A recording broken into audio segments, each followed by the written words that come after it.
Hello, third graders. This is Ms. Torre here, and it makes me so happy to get to talk to all of you today. I want you all to know that even though we haven't gotten to see each other in a while, I miss every single one of you so very much.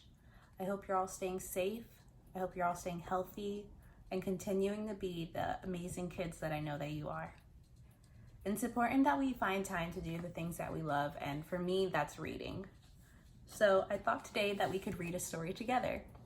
The story we're going to read is called The 7 Silly Eaters. This is actually a book that Miss Klein gave me, and I don't want to give too much away, but there are some interesting characters in this book.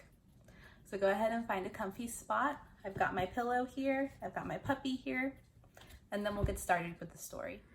Today we're going to read The 7 Silly Eaters by Mary Ann Hoberman.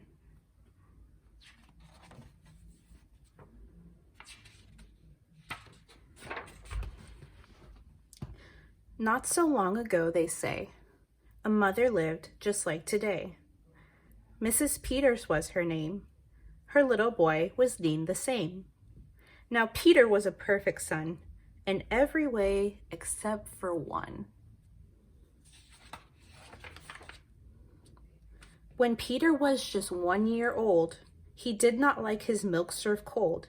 He did not like his milk served hot. He liked it warm. And he would not drink it if he was not sure it was the proper temperature. But Mrs. Peters did not mind. She was a mother, sweet and kind. And when his milk spilled on the floor, she patiently prepared some more. She'd take the bottle from the shelf and chuckled softly to herself. What a silly sort of eater, my darling baby Peter.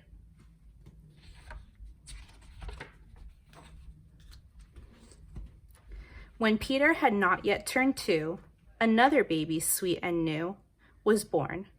Dear Lucy, small and fair, with big blue eyes and curly hair. But long before this child was grown, she had opinions of her own, of what she'd eat and what she'd not. She hated milk, both cold and hot, and warm was worst of all. Instead, whenever Lucy dear was fed, she bellowed for pink lemonade. Not from a can. Oh no. Homemade.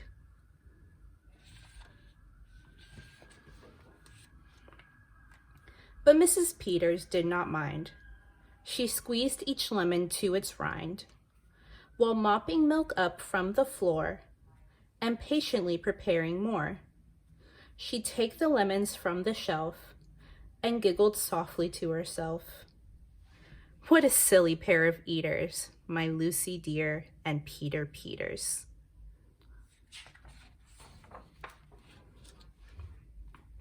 Now Lucy grew and Peter grew, till he was 3 and she was 2. And who was one?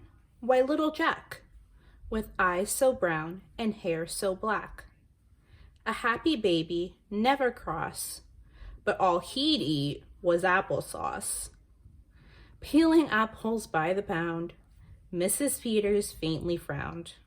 She'd take the apples from the shelf and murmur weakly to herself, what a silly bunch of eaters are Lucy, Jack, and Peter Peters.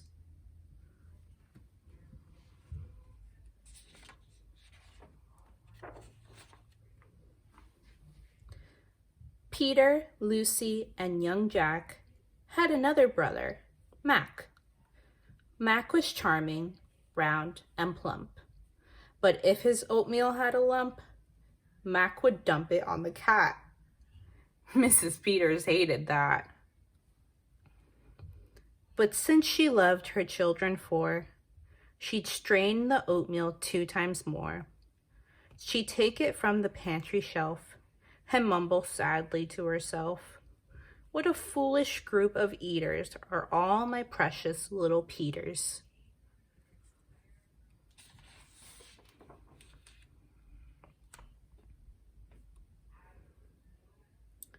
Another year was through. Who came along? Why, Mary Lou. She was darling, sweet, and bright, and had a healthy appetite. That is, as long as she was fed soft and squishy homemade bread. Poor Mrs. Peters got no rest, but she still did her very best.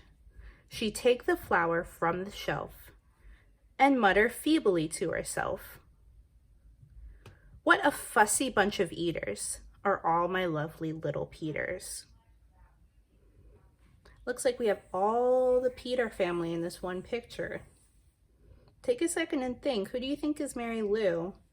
And who do you think is Peter?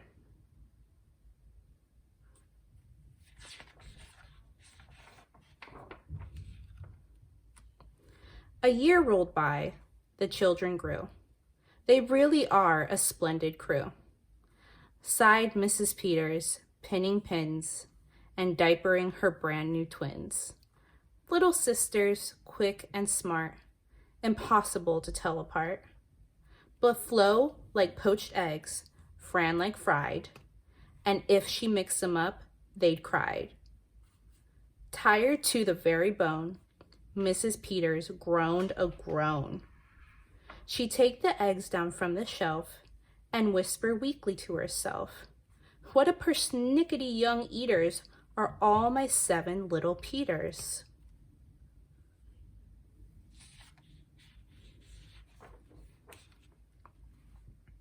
Now time went by as time will do, and as it passed, the children grew. The problem was that as they grew, their appetites kept growing too. But not their choice of what to eat. Each child continued to repeat. They'd wanted what they had before. The trouble was, they wanted more. There's Mr. Peter picking some apples. We have Mrs. Peter making some bread.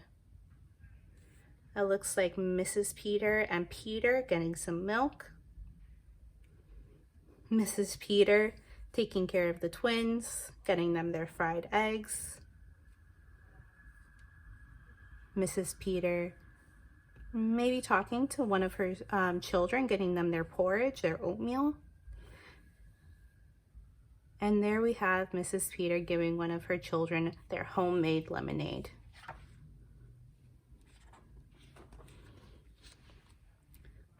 She wiped her brow and heaved a sigh. Another year was passing by. In fact, she realized with sorrow her birthday would arrive tomorrow. Drearily she shook her head and wearily went up to bed.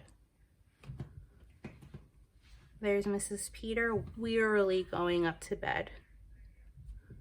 Do you think wearily means that she's happy or that she's sad? Try to use this picture to figure out what that word means.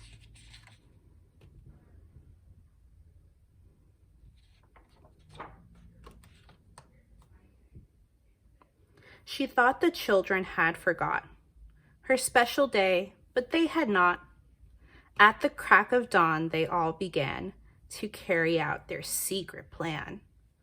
Mrs. Peters would be fed a birthday breakfast in her bed, a breakfast made of all the foods that kept them in such happy moods. So while many their weary mother slept, down the stairs the children crept, and from the cupboards and the shelves, happily they helped themselves. Cheerfully they chopped and stirred, preparing what they each preferred. But despite the pains they took, since nobody knew how to cook, to measure things or make them hot, the more they tried, the worse they got.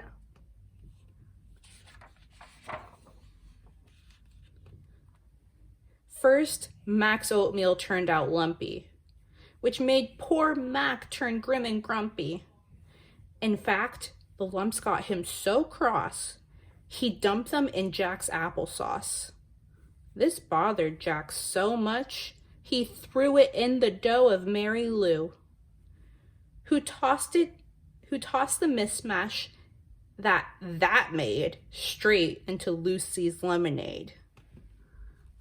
And that put her in such a huff, she poured the icky sticky stuff into the double frying pan that held the eggs of Flo and Fran, who flung the hodgepodge on the spot into the milk of Peter's pot.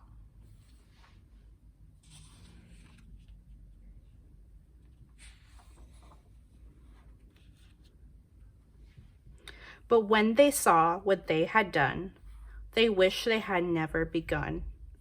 They hardly slept a wink that night, and still things hadn't turned out right. And even though they tried their best, it hadn't worked. They were depressed. They'd be in trouble too unless they found some place to hide the mess. The oven seemed the perfect spot. They all forgot it was still hot. They stuck the pot inside, and then they all went back to bed again.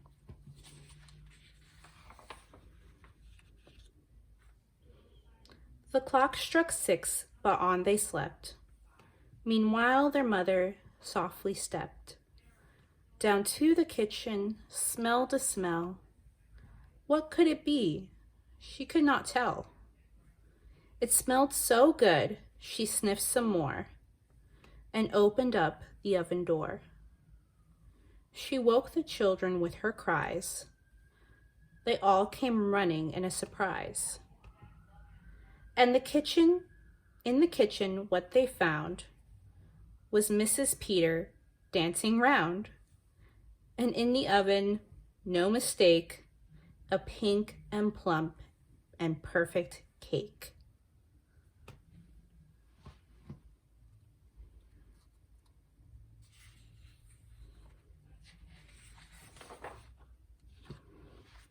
And as their mother danced with glee, she cried, "A birthday cake for me? A birthday cake still piping hot? To think I thought you'd forgot. Now tell me, please, how did you make this pink and plump and perfect cake, so high and light and smooth as silk?" "It's smooth as silk from all my milk," said Peter. Lucy said, "It's pink from all my lemonade, I think." "And from my apples," added Jack. "My oatmeal made it soft," said Mac. "My bread dough too," said Mary Lou. Said Fran and Flo, "As for its size, it was our eggs that made it rise." Then everybody sniffed some more and danced around the kitchen floor.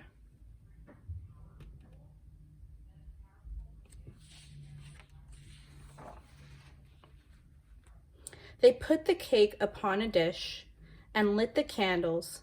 "Make a wish," the children cried, "before you blow." And Mrs. Peters did just so. And what is more, her wish came true, as birthday wishes always do.